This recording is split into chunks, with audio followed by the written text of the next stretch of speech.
안녕하세요. 네, 오늘은 이제 주택수가 이제 각 세목마다 어떤 건 주택수가 포함되고 안 포함되고 요거를 많이 헷갈려 하시죠? 자산을 취득할 때 취득세 있고, 그 다음에 재산세, 종합부동산세, 그 다음에 임대사업에 대해서 종합소득세, 그러니까 사업소득이죠. 그 다음에 양도소득세, 이렇게 총 5가지 세목이 있는데, 그 중에서 주택수 포함, 미포함에 대한 부분을 이제 취득세랑 그 다음에 양도소득세, 이거 두 개 구분해서 한번 설명해 드릴게요. 자, 제가 지금 화면 띄워드린 거 한번 보시면요. 자, 취득세 얘기입니다. 취득세 얘기고, 취득세 같은 경우는 주택수 미포함되는 게 취득 당시에 주택 공시가격이 1억 원 이하 주택.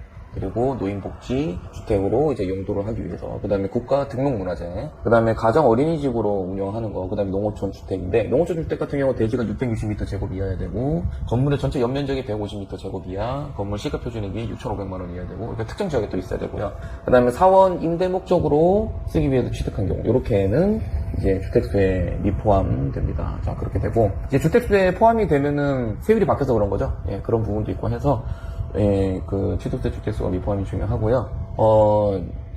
그럼 이제 양도소득세 한번 얘기해 볼게요. 양도세 같은 경우는 이제 요 주택수에 대한 일반적인 주택, 얘기하지만 우리 오피스텔이라든지, 그 다음에 분양권, 그 다음에 조합원 입주권, 이거 전부 다 주택인 거죠.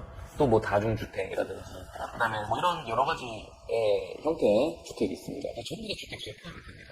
주택수에 포함되는데, 오피스텔 같은 경우는 원래 처음에 오피스텔 취득 당시에는 업무용으로 판단을 하니까 주택수에 포함되지 않고 있다가, 이게 이제 실질적으로 이제 주택으로 사용 용도가 되면 주택수에 포함이 됩니다. 예, 그렇게 되고, 그 다음에 요거는 이제 취득세와 다르게 뭐 공시가격 1억 원 이하라고 해서 주택수에 포함된다고 이런 경우는 없습니다. 뭐 내년에 또 세법 개정이 되면 모르겠지만 지금까지는 없고요. 그런데 이제 양도세 같은 경우는 1세대 1주택 비과세 요건이 있잖아요. 그죠? 그럴 때 그런 이제 1주택으로 보는 특례 규정이 있어요. 그거에 대해서를 이제 생각을 해봐야 됩니다. 그럼 그것도 주택수에 포함이 안 된 거라고 보기 때문에 그걸 봅시다. 자, 일시적 2주택. 요건 이제 종전주택을 양도를 하면 새로 취득한 주택은 주택수에 포함되지 않습니다. 그리고 상속주택. 이제 일반 주택이 있고 상속주택을 받았을 때 일반 주택을 양도하는 경우 상속주택은 주택수에 포함되지 않고요. 동거봉양 합가주택. 그건 이제, 봉양을 이제 부모 직계 존속을 이제 봉양하기 위해서 이제 합가를 했는데, 그러려면은 먼저 선 양도하는 주택이 있겠죠. 그때 이제 남아있는 주택은 주택수에 포함되지 않습니다. 그리고 혼인합가. 이제 결혼을 전제로 합가를 했어요.